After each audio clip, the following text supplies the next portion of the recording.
Hello, everybody. Pastor Boyle here from Revival Baptist Family Camp. And this is now our third year with a question and answer session with our pastor friends. I have Pastor Matthews and his wife here. I have Pastor McMurtry and his wife, my wife as well. We've all come together to just set aside some time to answer questions about raising children, marriage, homeschooling, anything really in regards to family. And as a disclaimer, none of us here claim to have all the answers.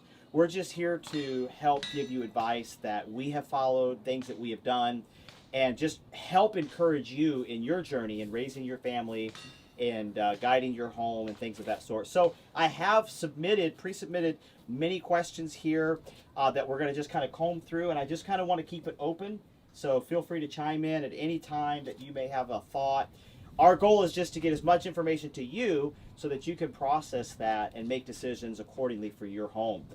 So our first question that we have submitted is as follows. It says, as first generation Christians, how do I go about explaining to my family members who may be unsaved what we believe and the boundaries that we set for our family? Also, how do we go about enforcing those boundaries at family gatherings? So this, I think, was a question or a scenario I run into a lot in our churches. We have many first generation Christians who their parents, aunts, uncles, grandparents, none of them are saved or even hold any of those values. So I'll just start Pastor Matthews and we'll just kind of start answering that question. But what would you suggest somebody do, or how do they approach it with their unsaved family? Yeah, so I would say to definitely be gentle with your family. You don't want to burn any bridges, but at the same time, you want them to just understand that you have decided that you're going to serve God in this manner, that the Bible has given, instructions on how you ought to lead your life, and you want to abide by that. And hopefully, your family will, understand that you have convictions, you have certain standards that you want to live to, and it's not a time to start a fight or go after them because they're not saved or they're not on board with you. It's just a time to just let them know, hey, I would appreciate it if you acknowledge that I have my beliefs and I'm serving God, and you have your beliefs, and that's why we won't be at the family reunion this year, or what have you. And so that's how I would say to approach that. All right. Yeah, I agree. You have to always remember that you're the one that changed. If you're a first generation Christian, you used to be what they were. So then if all of a sudden you're coming out swinging and condemning them, they're just going to see you as a hypocrite because they've not had a chance to see any change in your life. They're not going to understand these things. And so I think you ought to be very careful in how you approach that. I think you need to be respectful to them, but ask them to be respectful to you. Also, if you have a history of changing things all the time and getting involved in different stuff, you got to understand, if you're doing the right thing, it is going to convict them. And so there's a good chance they might respond very negatively towards you, kind of testing you. And you've just got to let it happen. You've got to make sure you show them you love them even more than you did before, that you're not trying to judge them, and then you're going to have to prove yourself. And that's going to take time, and there's a good chance they might work against you at first, but just remember, you're the one that changed. You used to be where they were, and so by all means, stick with these convictions that God has given you, but do it in the most loving, gentle way you can. Yeah, I like what Pastor Murphy said there. Remember, you're the one that changed. There's nothing worse than trying to help someone who got saved. And by the way, you should have convictions and you should have standards and you should be separated. But you can't require your unsaved family to live by your newfound rules and guidelines. And so remember, those are standards that you have for your home. So one of the big ones I've run into is alcohol. Like, if the family reunions have an alcohol, we won't be there. Well, you can't ask that your unsaved family all become sober and no longer drink anymore. But you can say, hey, could you at least refrain while I'm there, and then I'll leave early, and then you can't ask for them to become something that you all of a sudden have become. So find ways to not ask them to stop these actions or change their behavior as much as just accommodate, hey, while my kids are around, I don't want them to hear swear words. I don't want them to see drinking.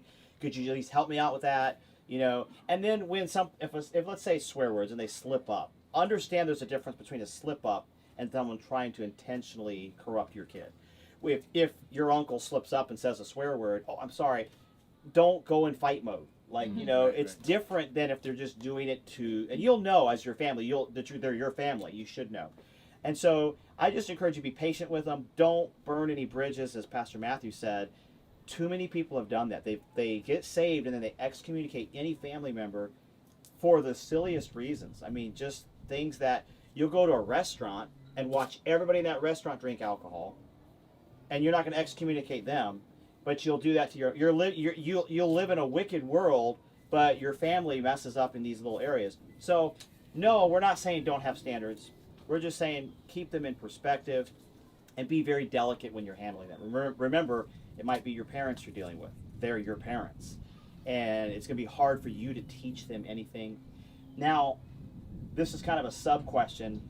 The other alternative is, how would you handle someone who is deceiving? Like, let's say you set boundaries and you catch them behind your back. Like, I could think of one where they said, hey, we want our children to wear skirts, our girls to wear skirts, and then the grandparents mail the kids pants for Christmas. You know, so now you got to open up the presents before the kids open them, and then whenever they're getting together, they would show them pictures of their parents in pants or her mom in pants, saying, "See, your mom used to." So how would you handle that versus, you know, the innocent family, just that's who they are, versus a maybe more cryptic, sinister, trying to corrupt your family? I think there'd be two different approaches, right? Yeah. Well, that's when you need to take serious action, when they're trying to undermine you with your kids. And there's a lot of lost people who they don't agree, but they'll be respectful. Right. They're concerned about that, and that's how it should be. But when they're undermining behind your back, that's a scary situation. That's when I think you need to do something. And I've known situations like that where parents didn't agree with how or grandparents didn't agree with how their grandkids were being raised, and they would ask the kids, hey, you know, do you guys want to watch this movie? You know, do you want to go and do this? And that's super wicked. And yeah, you shouldn't let anybody do that to your kids. Right. Yeah. So as far as the receiving mail and packages, actually, I look at the mail before it even gets to the children. You know, we'll receive mail from family, and a lot of stuff gets intercepted and discarded because it's not appropriate. It's not how we're training our children, and so therefore it does not belong in our house. And so, you know, whenever grandparents or, you know, in-laws, they want to give those types of things, just say, well, hey, we have standards, you know, and we don't have to go to the children and tell the children, hey, yeah, we just got rid of that. We'll just, you know, I just make sure I'm the first receiver and the first responder of that item, and children don't have to know. I mean, yes, we guard our children. Right. We protect our children from things from the mail packages, and so. So yeah, I'm completely okay with you taking the mail, looking at it. Okay, is it good? Is it bad? And making a decision. So. Yeah, and then the other thing is, don't try to convince your family why you're doing these things. They're not going to understand. They need to be saved. Yeah. That's what they need. They need salvation. If you're going to preach anything to them, preach Jesus, preach salvation. But don't sit there and, well, let me show you the Bible why we don't want my girls wearing pants and why we don't. You know, these are just some standards and rules that we want to guide by. Hope you understand, Mom. Hope you understand, Dad. You know, and leave it very light and vague. And if you're going to go deep on the salvation. Try and get them saved. The natural man receiveth not the things of God. They will not understand no matter how many times you explain. And you'll get frustrated trying to explain why you don't want your kids around alcohol, why you don't want them around swear words. Just keep it, hey, this is how we want to raise our kids. I know it's a little different than what you did. We love you folks. We want to be there for the family reunion. Could you hold off on the alcohol for an hour? We'll come in, say hi. We'll slip out. And then you guys don't ask them to completely do away with anything. Let the Holy Spirit do that work on salvation. But it's not your goal to convince your family that your standards are good standards. All right, so that's my thought there. The second question, completely different, would be in our own homes. Should you do family devotions, and if so, what would be the best method? I would say yes. It would be great to go through the Bible and go through simple stories that you're familiar with. I mean, David and Goliath. You can go through, you know, Jesus preaching to the 5,000.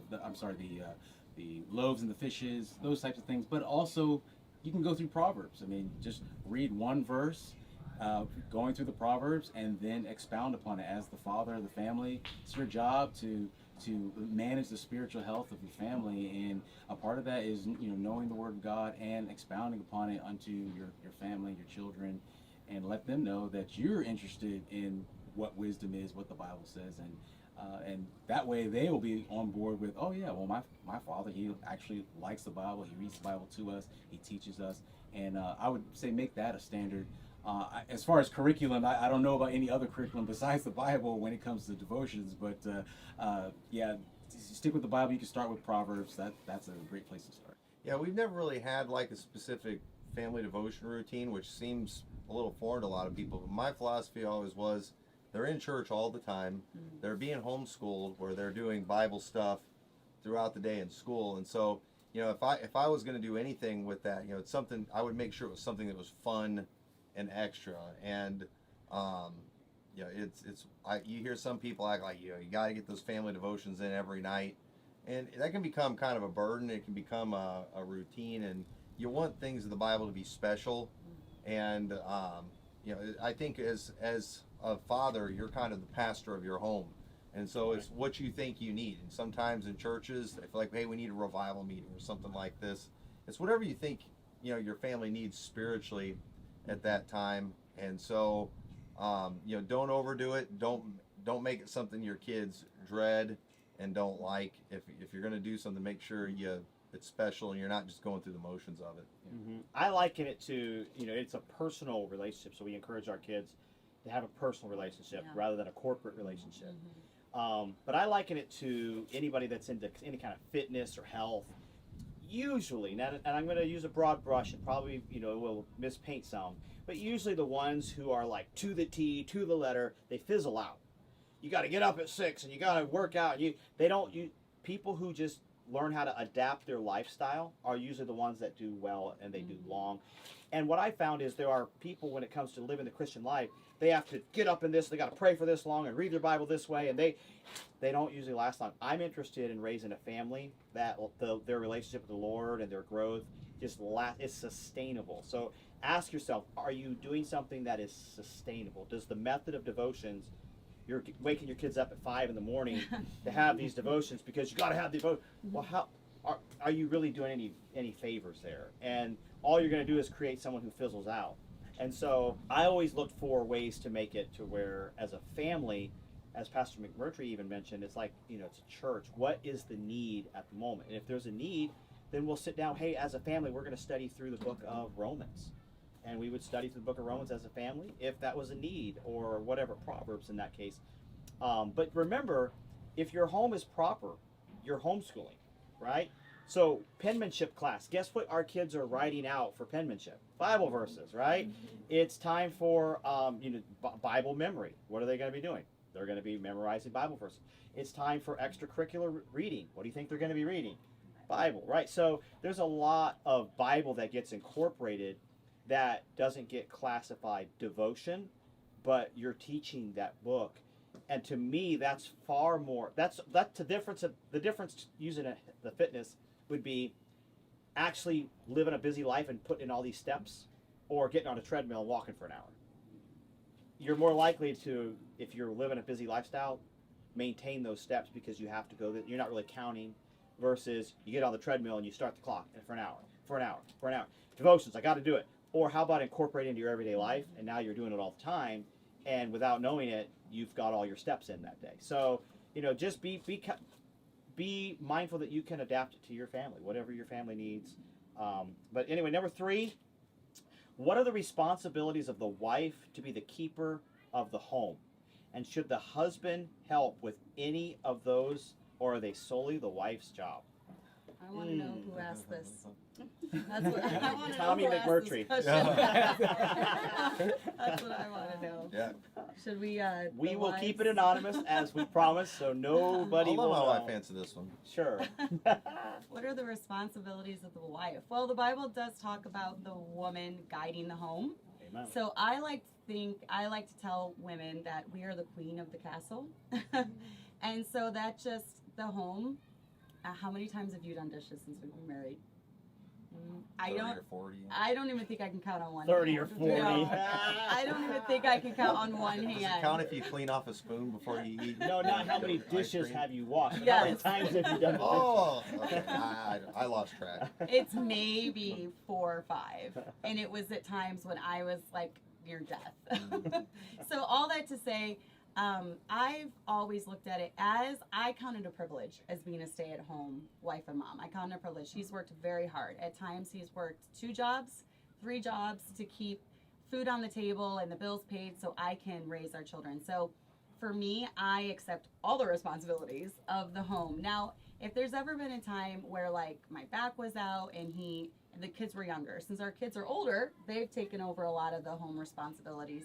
And that's our job, I think, as wives, to delegate different responsibilities. But, he'll step up when he sees I'm in dire need of it. But overall, I run the home. I make sure the meals are cooked. I make sure it's kept clean. I make sure the laundry's done. And it works really well for us. He pretty much does the yard work at our house. And that's it. All the other responsibilities are delegated. But once again, it's because I see that as a privilege. Yeah, I make my wife do the yard work too. So Well, that's and how the we thing go. about, the thing is too, she's the one that's in the house all day, taking care of all that stuff. And so obviously, I wouldn't even really know where to start and what to do. No. When it comes to a lot of that. And frankly, if I'm around the house too much, I kind of create more work. He does. than I anything. prefer him working and us having our schedule, and it flows better that way. Right. Definitely for us. Yeah. So, but at the same time too, while certain things are definitely her responsibility, it doesn't mean a guy just can't do it. There's Right. going to be situations sometimes, and I've known of situations where a guy felt like that's his wife's job, and it was, but she had like had a baby or was sick or something like that, and it's just like I should not have to get up and get this bowl of ice cream for myself. Wife, you do that. he's That's just your being a job. jerk. And it's just Does like, it do dude, berries in yeah, it? yeah, you're just an idiot.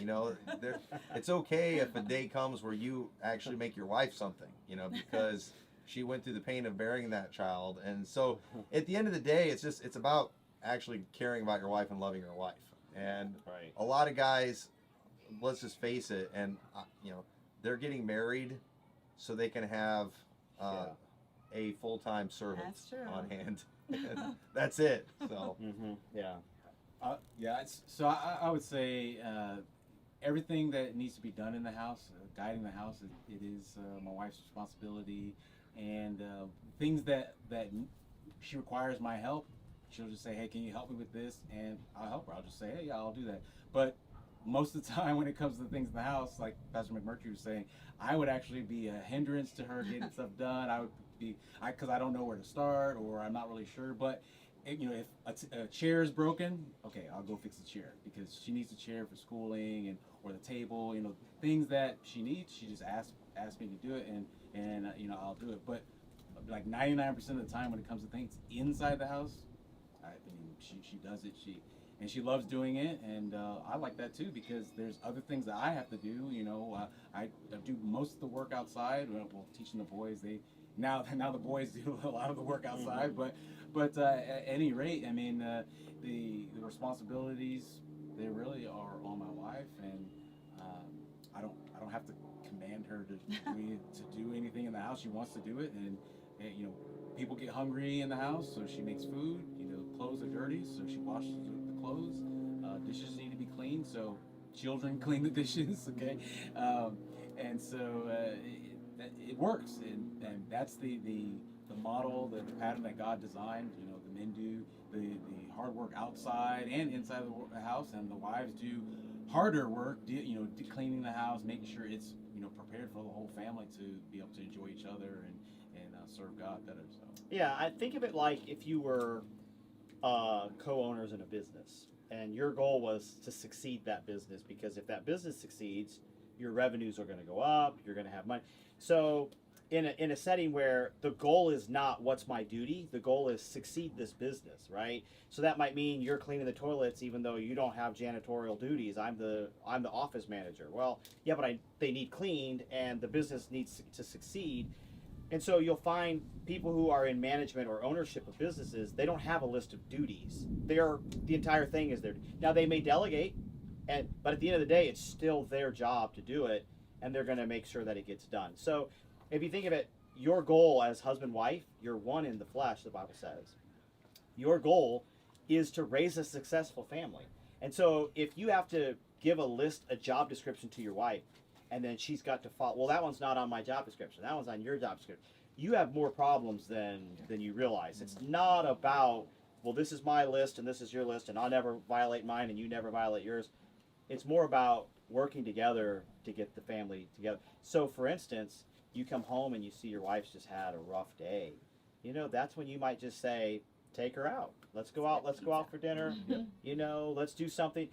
You're going to see what's needed. And so there might be times, I can remember taking the babies in a stroller and coming home from work, and I'm tired, but I come in, I can just see Robin needs a break. I loaded the babies in the stroller and went on a walk and said, hey, take a nap. Oh, no, I don't take a nap. I'm taking the kids. And we went on up, you know, Daddy and the two kids, we went in a stroller, walked. Well, that's not my duty. That's the wrong way to look at it. That's the wrong, complete way. Our goal is to have a successful marriage and successful children. So whatever I need to do to make that happen, I'm going to do that. Now, if you have someone lacking, the husband won't work, then it creates a problem. Or the wife won't do her duties. Well, then that creates a problem. But I think work those things out as a married couple, and you'll find the responsibilities just naturally flow. No, have we ever, anybody here, ever sat down and had a list of responsibilities that you're like, okay, you do the dishes, you're gonna, and I'll, no, it just happens, right? Right. And I think that's the bigger issue there. What is it with dads taking their kids on walks? He does that all the time. It's Hannah and Kelly. Let's go on a We walk. don't know what to do in the house. Yeah. Let's go on a walk. But We're hoping they fall asleep. But you know, if we want to get technical, the reality is, and there's a lot of this in this movement, a lot of men, they don't have wives, they have concubines. And technically, concubines are often defined as just like a woman that's not really your wife that you just sleep with. But in the Bible, Hagar, she was listed as Abraham's concubine and also as his wife. And the reality was back then, a concubine was more of like a lower ranking wife, where she was there to help serve the man, even bear children. But the wives, they were more like queens of the castle, and they often had handmaids that would help them with things, because that woman, the wife, was one that was one flesh with a husband. She was loved, and he would have children with her too, of course, because you know every woman wants children. But they were very well taken care of. But the concubine, she was more of just kind of a servant, and she was there to sleep with, to do work, to even have some children. But they didn't have the same love and care for them.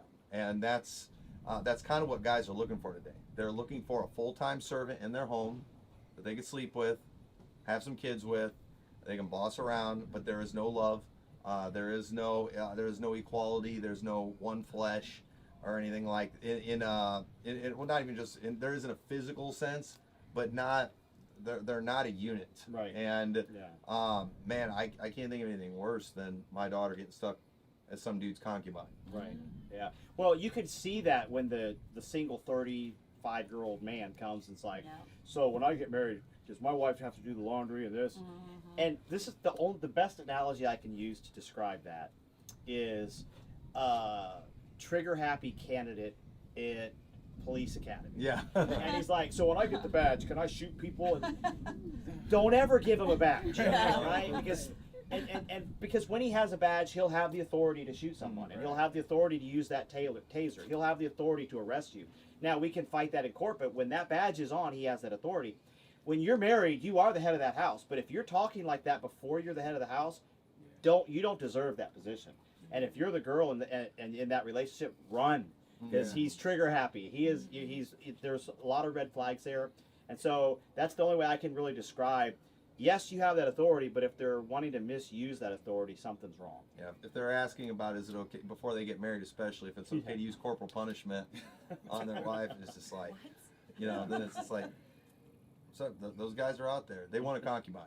Yeah. I just wanted to add something to that, and that is, everything when it comes to marriage, everything really is the man's responsibility. You know, it falls on him, and so if things aren't getting done, like you can't go to God and be like, well, the dishes are dirty because my wife, The woman thou gavest yeah, me. yeah, the woman that thou gavest me. It's like, wait, hold on a second. If the dishes aren't getting done, make sure the dishes are done. That's the goal. You make sure the dishes get done. Make sure the clothing is washed. Yes, the woman, like, she wants to do that, but in the case that she can't, well, it's your fault, your job, man, that if it doesn't get done. So every man that's married needs to take that responsibility on himself if his wife can't do it, because it's his job, it's his household. He's got to make sure that it's getting completed.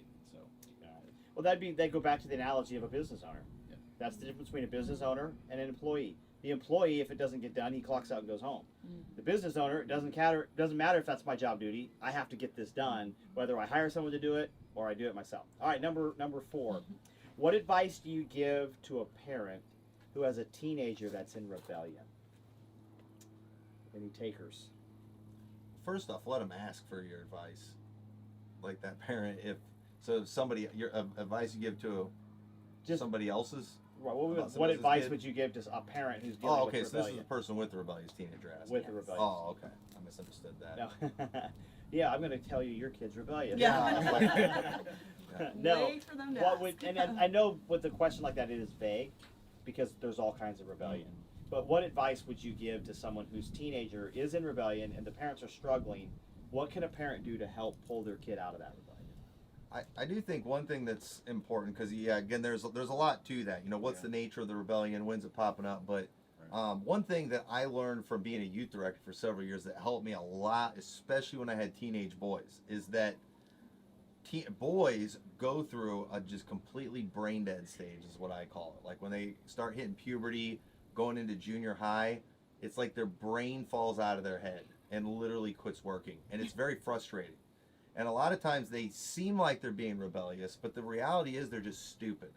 And I've read some articles about it before. It is actually a scientific thing. Their body is changing, their brain is literally changing, and so you do have to have a certain level of patience with like junior hires. It's not so much rebellion as it is stupidity, but it comes natural. So be merciful.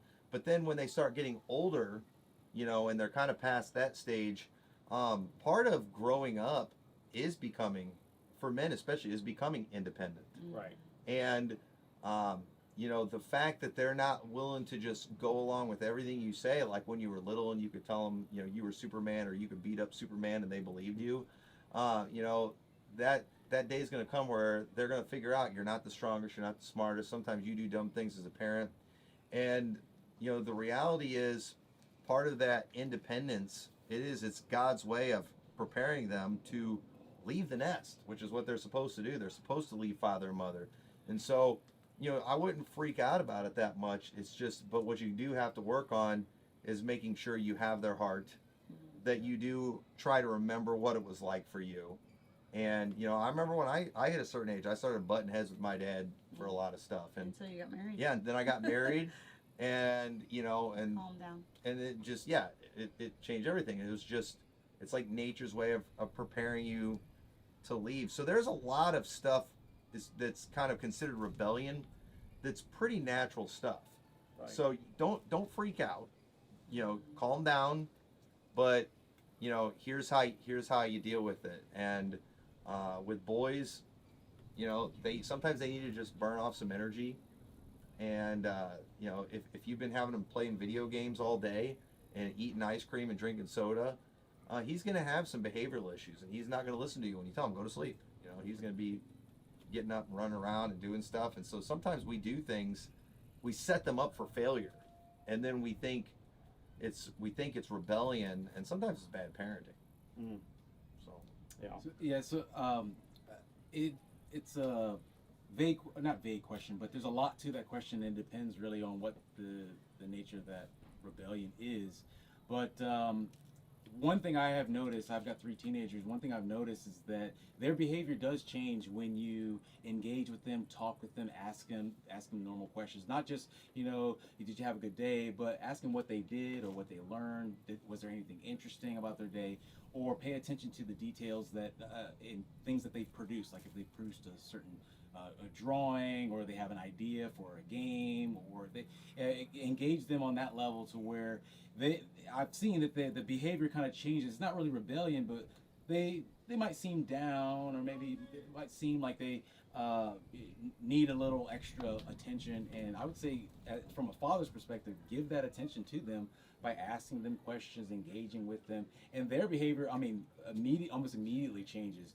You do have to have patience. Okay, it may take 5 to 10 minutes to sit down and talk with them, but those 10 minutes, those 5 minutes, they are very precious minutes, because you actually gain the heart of your child, your teenager, and again, depending upon what the rebellion is, or what the nature of that repulsion is, you just engage their heart, and go after that heart, and be in their life more and more, and keep it consistent too, if you can, as consistent as possible, because children, all the way up to so my oldest will be 16, but what I see is that as they grow up, it's going to be the same. They need a father, they need a mother to acknowledge that they exist, and so it may be as simple as just engaging them where they are, asking them questions. I think some great answers there, because I think people are too quick to identify rebellion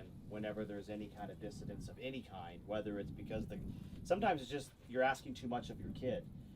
Think of like in a toddler setting where they're tired, and so they start getting fussy. They need a nap. They don't, spanking's not going to get rid of that. Right. You've asked too much of your kid. They need a nap. And so make sure before you identify it as rebellion that it may just be they need some attention. It may just be that they're just starting to get a little bit independent, and you want your kids to be independent. I have 6 boys. I'm raising 6 people to be young men. And with that, it's going to come the responsibility of making their own decisions. But I also reserve the right to come in and veto any one of them. Even if we have to butt heads, I reserve that right to veto it. But they have the liberty to make those decisions until they don't.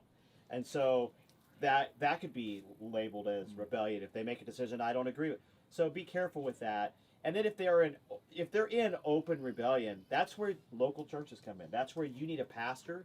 You can sit down and say, how do I do that? You can't. This setting won't fix it. Mm-hmm. You need a local church who can, sit down, and your pastor will help you with that. Well, and what Brother Theo said too about, engaging with them. I always say this: every boy has what I call a motivator. They have something that they're interested in that is not bad, that you can use to keep them focused. Because boys they're very scatterbrained at certain ages, but you can almost always find it. When I was in the Christian school and the youth director, one exception, there was one boy I never could find his motivator, and it drove me crazy. But I would always find what motivates this boy to get something accomplished and to do something. There's always something that will get them focused, whether it be like a sport, whether it be a hobby or whatever, something that's not sinful, that good. And it's okay for them to have things like that they like and they enjoy. Figure out what that is and use that to, help them focus and to do right. And boys need challenges, they need adventure, and you got to find out what it is that makes them tick. Yeah, amen. Good answers. Here's one regarding the wife and work and employment. Should a wife ever work outside the home? And what about a home-based business? So is there ever a scenario where a wife should work outside the home?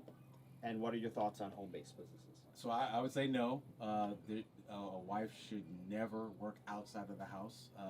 There's a lot of work that has to be done inside of the house, and that's kind of where I would draw the line. Now I know that we're talking about wives, right? So we're not talking about widows or older women that their husband has passed and they don't have any children around.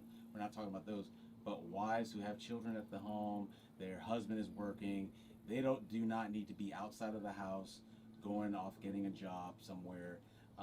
It puts her at risk, which puts the family at risk as well. And one of the risks are that there are men, at the workplace that are going to be looking at your wife, maybe even pursuing your wife, saying things to her, making her feel bad about you as a husband or whatever, and that is a risk. And that's one reason where there's many reasons, but that's one reason where the wife just need to be outside the house. She needs to be with her family, with her husband, with her children, with her home. And as far as raising the children and guiding the home, she can do that from the house, inside the house. Now, a home-based business, I mean, that's a different story because the business is in the home. I mean, if she makes dresses or makes quilts or makes whatever she does, she can do all of that work from the house in addition to all the other work. Like if she has time or she can fit that in, I would say, yeah, a home-based business that she can add to all of her other responsibilities. I think that would be great. But definitely don't get in the situation where you're like, oh man, we need a lot of money, so you got to go work or do something. No, that's the man's responsibility to make sure that there's money, to make sure that food's on the table. If the man decides it's okay for his wife to work, or she would like to exercise her skills in another area, yeah, I think it's fine for her to do that at home. Yeah, so for my wife and I, when we first were dating all the way up till the day we were married, she taught at a Christian school. And I had informed the school, hey, at the end of the school season, we're going to get married. She's not going to come back to teach. She's going to be a stay-at-home mom. And they, in a church setting, they'd never heard of that before. Like, what? A wife stays at home? And so, which was a shame, that we had good people, Christian friends of ours, accusing my wife of throwing away her degree because she's going to stay at home. Their priorities were mixed up. But anyway, long story short, they asked if she could be a substitute teacher on call when needed. And I told my wife at the time, I said, look, if you want to go and teach at the school because you want to go teach, I have no problem with that, but it's not a clock in, clock out. It's when you want to. So if they call up and say, hey, our teacher didn't show up, can you come? You will have every right to say no. And it kept her busy. It kept her doing so. I think sometimes our wives cannot do anything. If they have a hobby or something, and there's not a thing wrong with it. So this is what I did to make sure I didn't violate the fact that I became dependent on her income, because there was a little bit of money that would be generated, is anything she made went only into her purse. So that way the light bill was not dependent on, I got to work, I don't want to, but they need me this week. And there was zero pressure to go work. There was zero pressure to go to school. She absolutely could say no, or, yeah, I think I would go in and fill in for you for today. And, she had done that for many years prior, so she liked it. But I think one of the key things about the structure of the home is they're not built to handle the stress. They're not built to handle those positions.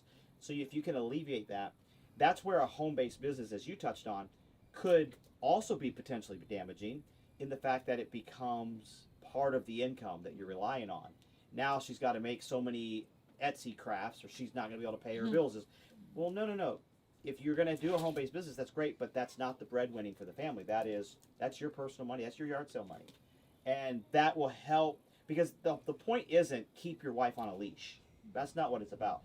She's not to bear those responsibilities. That's your job. And so you can create ways where your wife is still able to keep busy, keep an active life, but she's not on the workforce, and she's able to do things, and maybe through home-based businesses earn some discretionary spending that she can do or not do based on her whim. Yeah, I wouldn't go as far as saying that I would never let her work outside the home. I just think, first off, priorities. The priority is the home, taking care of the kids, the homeschooling, all of those things. I agree, you never want to get dependent on the wife's income that she's making. That's just a bad idea.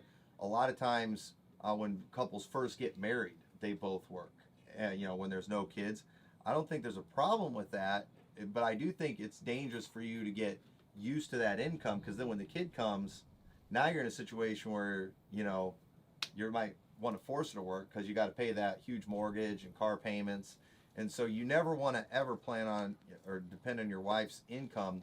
But when it comes to like working outside, I think as long as it's a situation where there is a safe environment, where you're not dependent on it, I look at it more like, I think it's okay for your wife to have, I think it's good for both couples to have an outlet, something they enjoy. And so if there's something that she can do where she's able to make money that she enjoys doing, that's not creating stress, that you're not dependent on, and it might be, there's she's done piano lessons for Arts Academy before.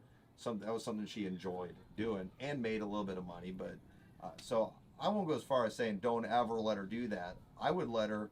You're the one who told me. Yeah, to I was apply. I was one that got the idea. I Yeah. heard they needed it, and I was like, hey, you should do this. You would enjoy this. And I looked at it too as a break for her, And it was. because I was like, if she was able to Great. leave the house for a few hours in evenings and go make some money, she would enjoy doing that.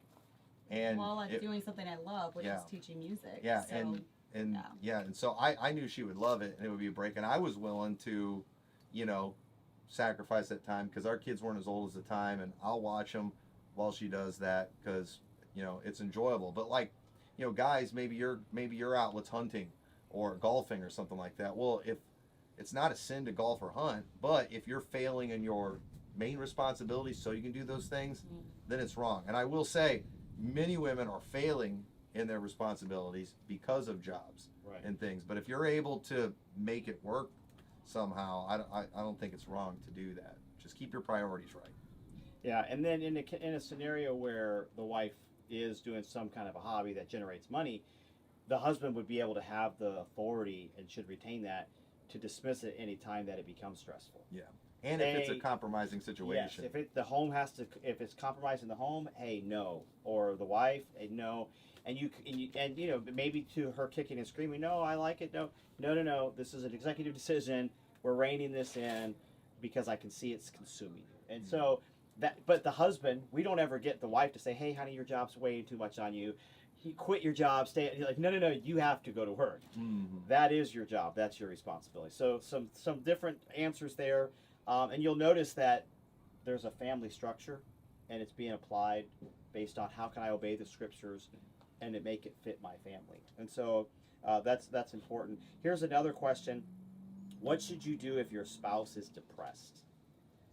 And that would be either husband or wife, I guess. But if your spouse is depressed, I mean, I could maybe answer from the husband's point of view. You know, if well, number one, I take it upon myself to try to know what my wife is feeling or how she's feeling, and when I detect or perceive that she's not feeling well, then I'll talk to her more, ask her questions, and it does take a while to get in there and actually to get the answers out, to talk to her. But I mean, be persistent, keep asking the questions, be there, hold her, talk to her, kiss her. I mean, she is your wife, and you don't want her to be upset or incapable of being the wife or the mother that she should be or can be. And so if at any time she's maybe feeling depressed or that means everything, I need to drop everything. Priority is making sure that she's healthy, that she's fine, that she's doing well. And if she's not, well, to stay there with her, make sure that she's healthy and doing fine. And it's not something to take lightly. I know current vernacular, people will say, oh, she's my partner. She's not your partner. I mean, you are one flesh. You are together. So if she's depressed, well, then you should be upset about that. There should be something as a man, as a husband. If she's depressed, if she's feeling, upset or somehow emotionally displaced, you got to fill that gap. You drop whatever you're doing. The most important thing is making sure your wife, not partner, your wife is well and able to enjoy life, enjoy the family, enjoy you, and it makes her be able to serve God even better. I don't think you've ever been depressed before, but stressed maybe. But I would just say be there for your spouse. He does a really good job of just being there for me. If I'm ever depressed or even just stressed, if I'm stressed out, he's there. He's there for me. My husband doesn't have to dig. I'll just tell him. There's no digging with us. I'll tell him exactly how I'm feeling. So Yeah, I don't like the mind games and where you have to No. guess and all that. we just tell each other. Yeah, I'm stressed. when we first I'm got, upset. when we first got married, she would try pulling the thing where it's like we were going to go out to eat and she doesn't want to ask for the nice place. She didn't want to just say what she wanted. I always found that annoying, so I always just told her, we're going to McDonald's until you tell me something different, because I want to go where she wants to go. You know, but yeah, so it's like you have to have good communication. Yeah. Otherwise, I just, another thing that helps her out is just make her a nice cup of coffee laced with antidepressants. I've never been on antidepressants. Starbucks, though, But you do drink a probably lot of helps. coffee, I do so drink a I'm lot of curious. coffee. Yeah. I don't think they're laced with well, I'm wondering though. Maybe that's why I've never been depressed. No. I'm Coffee wondering. is her The antidepressant. backstory. Yes. So I would say this: if you are in a situation where your wife is depressed, from the husband's perspective, depression will cause you to retreat.